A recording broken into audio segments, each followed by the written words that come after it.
오늘의 말씀은 신명기 31장 1절부터 30절까지 말씀입니다.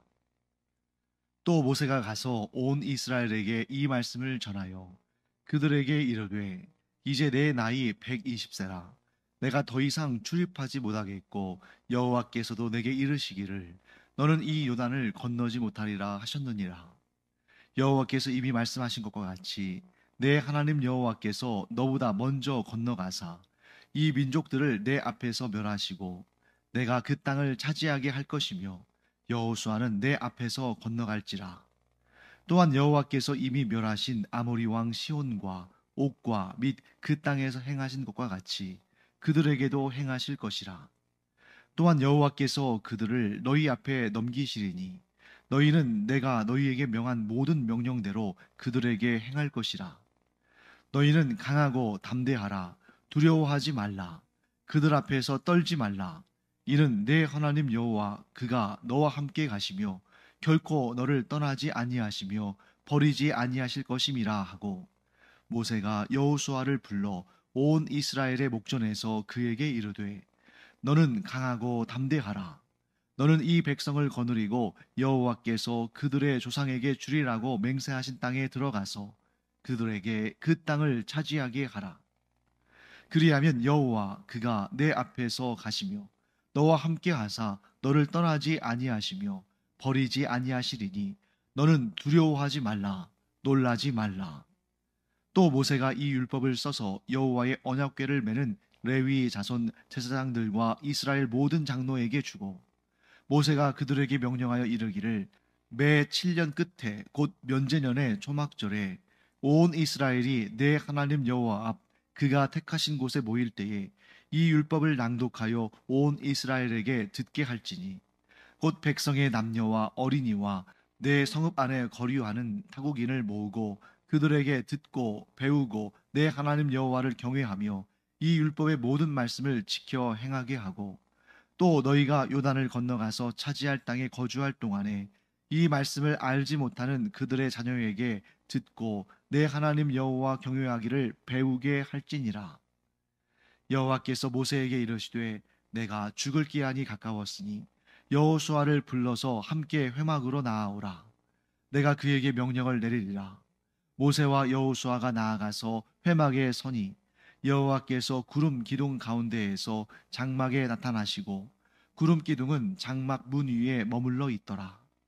또 여호와께서 모세에게 이르시되 너는 내 조상과 함께 누우려니와 이 백성은 그 땅으로 들어가 음란히 그 땅의 이방 신들을 따르며 일어날 것이요 나를 버리고 내가 그들과 맺은 언약을 어길 것이라. 내가 그들에게 진노하여 그들을 버리며 내 얼굴을 숨겨 그들에게 보이지 않게 할 것인즉 그들이 삼킴을 당하여 허다한 재앙과 환난이 그들에게 임할 그때에 그들이 말하기를 이 재앙이 우리에게 내림은 우리 하나님이 우리 가운데에 계시지 않은 까닭이 아니냐 할 것이라. 또 그들이 돌이켜 다른 신들을 따르는 모든 악행으로 말미암아 내가 그때에 반드시 내 얼굴을 숨기리라. 그러므로 이제 너희는 이 노래를 써서 이스라엘 자손에게 가르쳐 그들의 입으로 부르게 하여 이 노래로 나를 위하여 이스라엘 자손들에게 증거가 되게 하라. 내가 그들의 조상들에게 맹세한 바 젖과 꿀이 흐르는 땅으로 그들을 인도하여 들인 후에 그들이 먹어 배부르고 살찌면 돌이켜 다른 신들을 섬기며 나를 멸시하여 내 언약을 어기르니 그들이 수많은 재앙과 환난을 당할 때에 그들의 자손이 부르기를 잊지 아니한 이 노래가 그들 앞에서 증인처럼 되리라. 나는 내가 맹세한 땅으로 그들을 인도하여 드리기 전 오늘 나는 그들이 생각하는 바를 아노라. 그러므로 모세가 그날 이 노래를 써서 이스라엘 자손들에게 가르쳤더라. 여호와께서 또 눈의 아들 여호수아에게 명령하여 이르시되 너는 이스라엘 자손들을 인도하여 내가 그들에게 맹세한 땅으로 들어가게 하리니 강하고 담대하라. 내가 너와 함께 하리라 하시니라. 모세가 이 율법의 말씀을 다 책에 써서 마친 후에 모세가 여호와의 언약궤를 매는 레위 사람에게 명령하여 이르되 이 율법책을 가져다가 너희 하나님 여호와의 언약궤 곁에 두어 너희에게 증거가 되게 하라. 내가 너희의 반역함과 목이 곧은 것을 아나니 오늘 내가 살아서 너희와 함께 있어도 너희가 여호와를 거역하였거든 하물며 내가 죽은 후에 일이랴. 너희 지파 모든 장로와 관리들을 내 앞에 모으라. 내가 이 말씀을 그들의 귀에 들려주고 그들에게 하늘과 땅을 증거로 삼으리라. 내가 알거니와 내가 죽은 후에 너희가 스스로 부패하여 내가 너희에게 명령한 길을 떠나 여호와의 목전에 악을 행하여 너희의 손으로 하는 일로 그를 경노하게 함으로 너희가 후일에 재앙을 당하리라 하니라. 그리고 모세가 이스라엘 총회에 이 노래의 말씀을 끝까지 읽어 들리니라. 자, 모세가 이제 자신의 지도자 자리를 내려놓는 결정을 하는 내용이 이 신명기 31장에 등장합니다. 자, 왜 모세가 자신의 지도자 자리를 내려놓게 되었을까요? 거기에는 크게 두 가지 이유가 있겠죠. 첫째는 하나님께서 모세로 하여금 가나안 땅에 들어가는 것을 허락하지 않으셨습니다. 하나님께서 모세에게 허락하지 않으셨는데 모세가 자기 마음대로, 자기 욕심대로, 자기 뜻대로 할 수 없는 것이죠. 하나님 말씀에 순종해야 됩니다. 자, 그리고 또 한 가지 이유는 뭐냐면 모세의 나이가 몇 살입니까? 120세예요. 물론 성경의 기록을 보면 모세는 죽는 날까지 그의 눈이 흐리지 않았고 손과 발에 힘이 떨어지지 않았습니다. 그런데 그 표현은 뭐냐면 이 모세가 이스라엘을 이끌어갈 충분한 힘과 능력이 있었는데도 불구하고 하나님께서 억지로 그에게 이스라엘의 자리를 빼앗은 것이 아니라 거기 성경에서 모세에 대해서 120세에도 그의 눈이 흐려지지 않고 그의 손과 발에 힘이 있었다라고 기록한 이유는 뭐냐면 그가 죽는 날, 죽기 위해서 느보산이라는 산으로 올라가게 되는데 요단강 동편에 있는 느보산에 올라가는데 거기에 혼자 올라가요.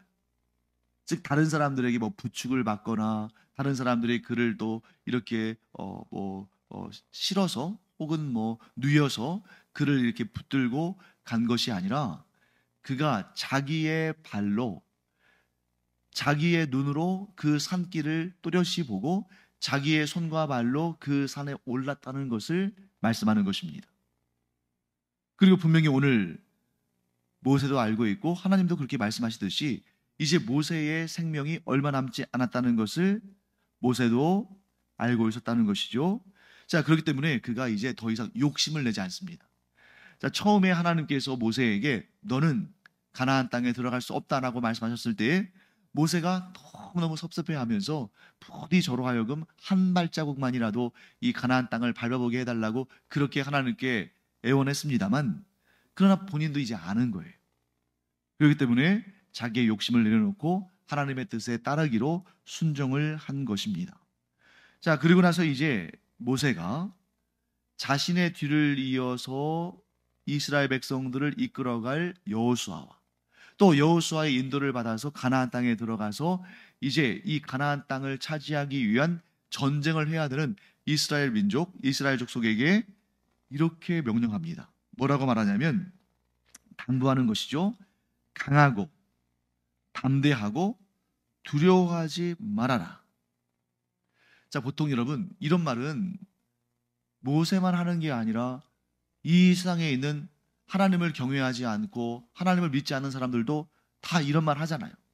뭐 중요한 일을 앞두거나 뭐 중요한 시험이나 중요한 대회나 중요한 어떤 결정이나 이런 거 앞두고 강하라, 담대하라, 두려워하지 말아라 하면서 뭐 파이팅을 외치고 막 그러잖아요. 이건 꼭 하나님을 경외하는 사람들만 뭐 강하고 담대하고 두려워하지 말고 이런 격려의 말을 하는 것은 아닙니다.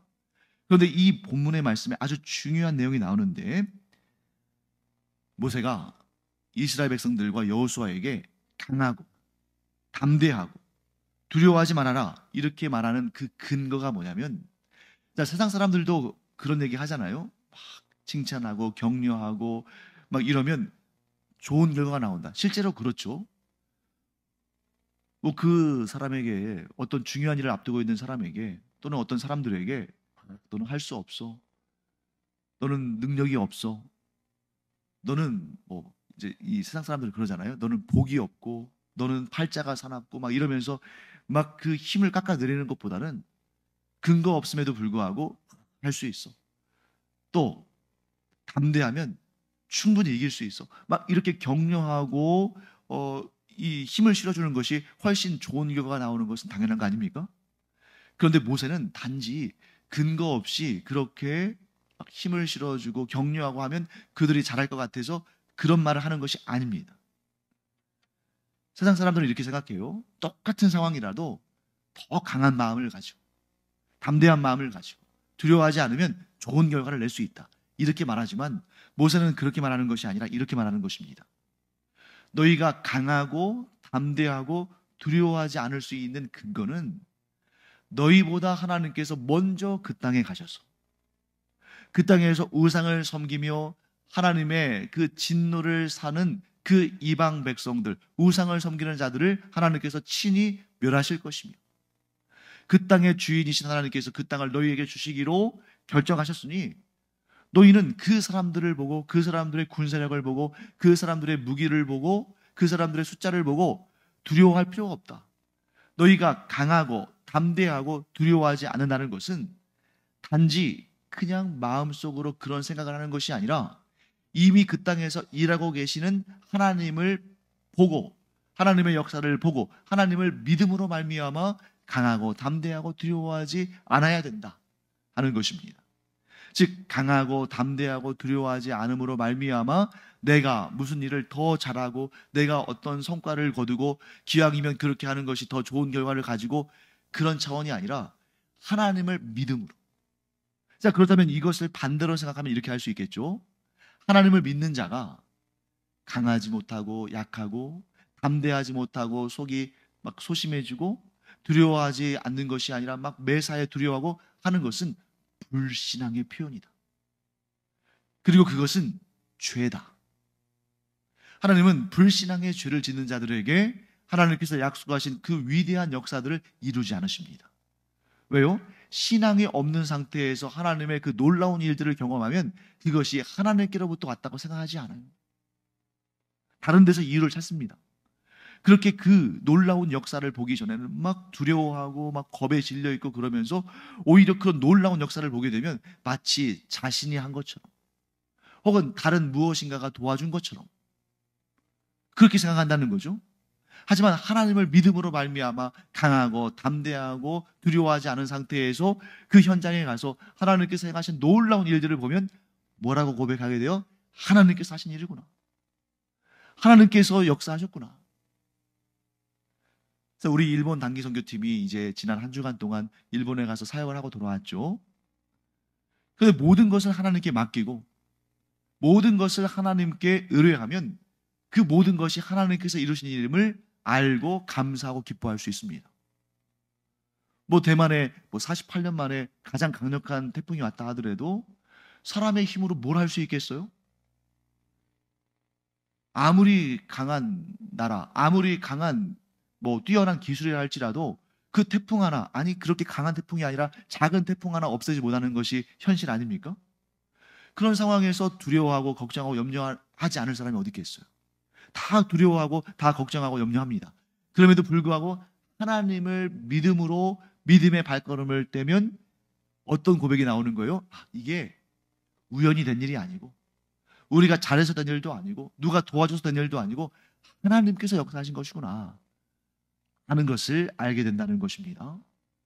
물론 우리가 믿고 기도한 대로 안 될 수도 있죠.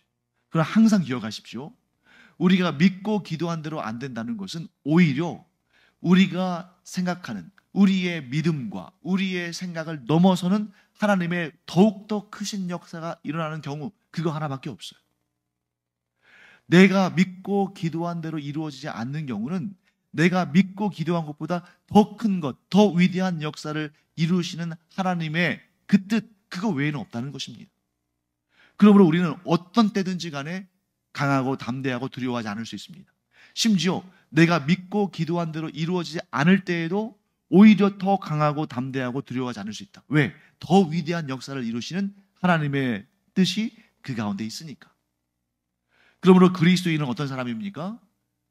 상황이나 환경 때문이 아니라 하나님을 신뢰하고 하나님을 믿기에 강할 수 있고 담대할 수 있고 두려워하지 않을 수 있는 사람들이다 하는 것입니다. 그런데 이 이스라엘 백성들이 그렇게 되지 않을 것을 하나님은 아셨을까요? 모르셨을까요? 아셨습니다. 그렇기 때문에 하나님께서 모세를 통해서 이스라엘 백성들에게 뭐라고 말씀하시냐면 17절 말씀 볼까요? 16절부터 봐야겠네요. 또 여호와께서 모세에게 이르시되 너는 내 조상과 함께 누우려니와, 이것은 조상과 함께 눕는다는 것은 죽는다, 육신의 죽음을 뜻하는 관용적 표현입니다. 이 백성은 그 땅으로 들어가 어떻게 된다고요? 음란히 그 땅의 이방신들을 따르며 일어날 것이요 나를 버리고 내가 그들과 맺은 언약을 어길 것이라. 자, 지금 이 현장은 어떤 현장입니까? 하나님께서 모세를 통해서 이스라엘 백성들에게 강하라, 담대하라, 두려워하지 말아라. 왜? 내가 너희들보다 먼저 앞서가서 그 땅에 우상을 섬기는 자들을 멸할 것이다. 그리고 그 땅, 너희들의 조상들에게 약속한 그 땅을 너희에게 주겠다. 이렇게 약속하시고, 그 다음에 뭐라고 하셨냐면 너희가 할 것은 딱 한 가지다. 자, 보통 여러분, 전쟁을 준비하는 이방, 즉 하나님을 섬기지 않는 사람들의 공통적인 모습은 어떤 모습입니까? 군사를 모으고 무기를 많이 준비하고 작전을 세우고 그러면서 전쟁에 나가서 싸울 준비를 하는 것이 보통의 모습 아닙니까? 그런데 여러분 여기 보시면 9절부터 13절까지 말씀 보시면 이 위대한 가나안 땅을 차지하는 전쟁을 앞두고 하나님께서 이스라엘 백성들에게 명령하신 것은 딱 한 가지예요. 군사를 모으라는 것도 아니고 무기를 많이 사두라는 것도 아니고 작전을 잘 세우라는 것도 아니고 하나님께서 명령하신 말씀을 율법책에 담아서 그 말씀을 듣고 배우고 가르쳐서 그 말씀대로 살아가는 삶을 살라. 너무 이상하지 않습니까? 너무너무 중요한 몇 년에 걸쳐서 벌어질 그 전쟁을 준비하면서 군사를 모집하고 무기를 확충하고 작전을 세우고 그렇게 하기에도 지금 시간이 모자라고 촉박하는 상황인데 뭐라고 말씀하셨어요? 하나님을 믿고 하나님의 말씀을 지켜 행하라. 그리하면 너희는 승리를 얻는다. 너무 단순하잖아요? 너무 명백합니다. 그런데 이런 단순하고 명백한 명령을 이스라엘 백성들이 지키지 않을 것을 하나님께서 아신 거죠. 그래서 이렇게 말씀하십니다. 17절 말씀, 내가 그들에게 진노하여 그들을 버리며 내 얼굴을 숨겨 그들에게 보이지 않게 할 것인즉 그들이 삼킴을 당하여 허다한 재앙과 환난이 그들에게 임할 그때에 그들이 말하기를 이 재앙이 우리에게 내림은 우리 하나님이 우리 가운데에 계시지 않은 까닭이 아니냐 할 것이라. 너무 믿음이 없죠? 자, 하나님과의 언약을 저버린 존재는 하나님이 아니라 자기 자신들이면서 뭐라고 지금 하소연합니까? 왜 하나님이 우리를 버리셨느냐? 왜 하나님께서 우리를 떠나셨느냐? 이렇게 정말 얼토당토하지 않은 그런 말을 한다는 것입니다. 그런데 하나님은 이렇게 말씀하시죠. 18절, 또 그들이 돌이켜 다른 신들을 따르는 모든 악행으로 말미암아 내가 그때에 반드시 내 얼굴을 숨기리라. 자, 얼굴을 숨긴다는 것은 또 어떤 관용적 표현입니까? 그들을 돕지 않으신다는 거예요. 그들과 함께 하지 않으실 거라는 것입니다. 왜? 그들이 하나님을 버리고 우상을 섬겼으니까. 그러면 여러분, 자, 한번 여러분 생각해 보세요. 전지전능하신 하나님께서 그 모든 상황을 아직 일어나지도 않은 상황이지만 그 모든 상황을 아시고 이렇게 말씀하셨는데 이 일이 일어날까요? 일어나지 않을까요? 일어나겠죠. 반드시 일어납니다. 이 세상의 복음화가 아무리 잘 이루어지고 우리가 아무리 열심히 기도하고 아무리 열심히 전도하고 해도 이 세상의 최후의 심판날, 곧 예수 그리스도의 재림의 날은 올까요? 오지 않을까요? 옵니다. 우리가 아무리 열심히 복음을 전하고 아무리 수고하고 했어도 온 세상이 다 복음화되지는 않아요. 반드시 최후의 심판날이 오고 그날에 양과 염소가 천국에 이를 자들과 지옥에 떨어질 자들이 나뉘게 됩니다. 자, 그러면 이스라엘 백성들이 분명히 약속의 땅 가나안 땅에 들어가서 하나님의 은혜로 그 땅을 차지하고 살아가게 될 때 분명히 하나님과의 언약을 저버리고 우상을 섬김으로 하나님의 진노를 받을 날이 올 겁니다. 이런 일이 일어나지 않는 경우는 없어요. 그럼 무엇이 최고의 준비 태세일까요? 어떻게 하는 것이 그들에게 그나마 제일 나은 일일까요? 그 하나님의 진노의 날을 최대한 늦게 경험하는 거죠. 이 하나님의 진노가 내리는 그 무서운 역사가 최대한 미루어지는 것, 최대한 늦게 경험하는 것이 가장 좋지 않겠습니까? 그것이 없어지지 않는 이상은. 그런데 하나님께서는 이스라엘 백성들을 불쌍히 여기시고 그들을 사랑하실 까닭에 그 방법마저도 알려주셔요. 우리 19절 말씀 읽어볼까요? 함께 읽겠습니다. 그러므로 이제 너희는 이 노래를 써서 이스라엘 자손들에게 가르쳐 그들의 입으로 부르게 하여 이 노래로 나를 위하여 이스라엘 자손들에게 증거가 되게 하라. 자, 하나님께서 모세에게 어떤 명령을 내리셨습니까?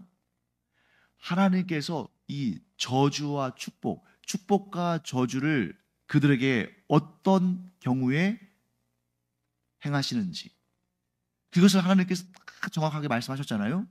그것을 뭘로 만들어서? 노래로 만들어서. 자, 그냥 여러분 이거를 암송한다든지 하는 것도 좋겠지만 노래를 만드는 이유는 뭐겠습니까? 더 오래 기억하도록. 그리고 세대에서 세대로 더 잘 전달하도록. 만약에 여러분 우리 민족 하면 떠오르는 노래 아리랑이 있잖아요. 만약 그 아리랑이 그냥 시로 만들어져서 사람들이 그걸 그냥 암송하면서 그 시를 전수한다면 그렇게 오래 가지 못했거나 혹은 지금은 다 잊혀져 버렸을지도 모르겠어요. 여러분들이 학창 시절에 학교에서 뭐 국어 시간에 뭐 시들도 많이 외우고 시험에 나오니까 막 억지로 외우고 했지만 지금 단 한 편이라도 제대로 기억하고 있는 시가 있습니까? 거의 없잖아요. 그런데 그것을 노래로 만들. 자, 아리랑이라는 그 노래가 수백 년에 걸쳐서 우리 민족 가운데 계속 이어지고 있고 앞으로도 수백 년에 걸쳐서 아니 그 이상 이어져 갈 거라는 걸 우리가 알죠. 왜? 노래로 전달되니까. 그래서 하나님께서 친히 뭐라고 말씀하십니까? 내가 너희에게 준 이 말을 노래로 만들어서 세대에서 세대를 거쳐서 이것을 가르쳐서 그들이 이걸 기억하게 해라. 그런데 여러분, 그러면 이 노래가 계속해서 전달됐을까요? 안 됐을까요? 됐겠죠. 오늘날까지도 이스라엘 백성들은 이 신명기 이 다음 장에 나오거든요. 오늘 31장에서 노래로 만들어서 전수하라 라고 명령하신 다음에 그때 만들어진 노래가 신명기 32장에 나오는데 지금까지도 외우고 있습니다. 그런데 여러분 보세요. 이 노래를 외우면서도 하나님을 버리고 우상을 섬긴다는 것은 정말 하나님의 진노를 받을 수밖에 없는 그런 영적 상태 아니겠어요? 그런 일을 경험하게 된다는 것이죠. 여기서 우리가 뭘 알 수 있습니까? 신앙교육이 얼마나 중요한가. 여러분, 우리 지금 어린이부가 굉장히 어린 아이들이지만 거기에서 어렸을 때 찬양을 부르잖아요. 그러면 나중에는 안타깝지만 현실적으로 그 교회 학교 애들이 다 신앙을 끝까지 잘 지키면 좋겠습니다만 중간중간에 신앙생활을 좀 멈추거나 중단하는 경우들도 생기잖아요. 현실적으로. 그런데 다른 걸 다 잊어버려도 뭐는 기억해요? 어렸을 때에 곡조가 담긴 말씀, 즉 찬송과 찬양을 했던 기억은 남아서 그 찬송과 찬양이 이 아이들이 나중에 어른이 됐을 때 혹여라도 신앙생활을 중단하거나 교회를 떠났을 때 그들을 다시 교회로 이끄는 힘이 될 줄 믿습니다. 그래서 제가 번번이 말씀드리잖아요. 한국 기독교가 계속 이렇게 숫자가 줄어드는 것처럼 보이지만 오히려 40대, 50대, 60대 이렇게 나이가 많아질수록 점점 교회로 돌아오는 사람들이 늘어나는데 설문조사를 해보면 대부분 어렸을 때 교회 학교, 주일학교에 다녔던 경험이 있는 사람들이다. 얼마나 중요한 일인가. 그래서 여러분들 또 이제 기도하실 때 우리 신대주 강염교회 어린이부, 청소년부, 청년부 이 교회 학교를 위해서 기도하시고 뿐만 아니라 한국교회의 미래를 위해서 다음 세대를 위해서 기도하시고 또 우리가 이제 일본 단기 선교를 갔다 왔으니까 또 기도에 어떤 비지 하나 또 생긴 거죠. 그 일본 광영 그리스도교회에서도 그 가장 간절한 기도 제목이 뭐냐면 이 어린이들이 교회에 와서 신앙생활을 하기 시작하는 것. 지금은 이제 선교사님 가족들 그 어린이 또 청소년 3명 자녀들밖에 없지만 하나님께서 그 어린이들을 보내주시고 청소년들을 보내주시고 소년들을 보내주셔서 일본의 믿음의 다음 세대들이 충만히 일어나는 그런 역사를 위해서 우리가 기도해야 되고 나아가서 온 세상 모든 나라마다 모든 대륙마다 믿음의 다음 세대들이 정말 아름답고 순수한 믿음 강하고 담대한 믿음으로 세워지도록 기도할 필요가 있다. 우리 그런 기도하는 귀한 하나님의 사람들 되기를 간절히 축원합니다. 기도하겠습니다. 하나님, 하나님께서 모세를 통해서 하나님의 말씀을 노래로 만들어서 세대에서 세대로 전파하고 또 가르치라고 말씀하신 것을 보게 됩니다. 하나님, 그 말씀을 붙들고 저희가 믿음의 다음 세대, 어린이들과 청소년들과 청년들을 잘 교육하게 하여 주시옵시고 우리 신제주 가염교회 공동체뿐만 아니라 한국에 있는 모든 교회 공동체들 또 일본 광염 그리스도 교회를 비롯해서 일본과 전 세계의 모든 교회들이 힘써서 믿음의 다음 세대를 교육하고 양육하면서 지금은 성도 수가 점점 줄어들고 있다는 그러한 너무 안타까운 소식이 들리지만 도리어 이 상황이 변화되어서 갈수록 더 많은 자들이 주께로 돌아오며 예수 믿고 구원받는다는 소식이 우리의 귀에 들리도록 하나님 역사하여 주시옵소서. 감사드리며 예수님의 이름으로 축복하며 기도합니다. 아멘.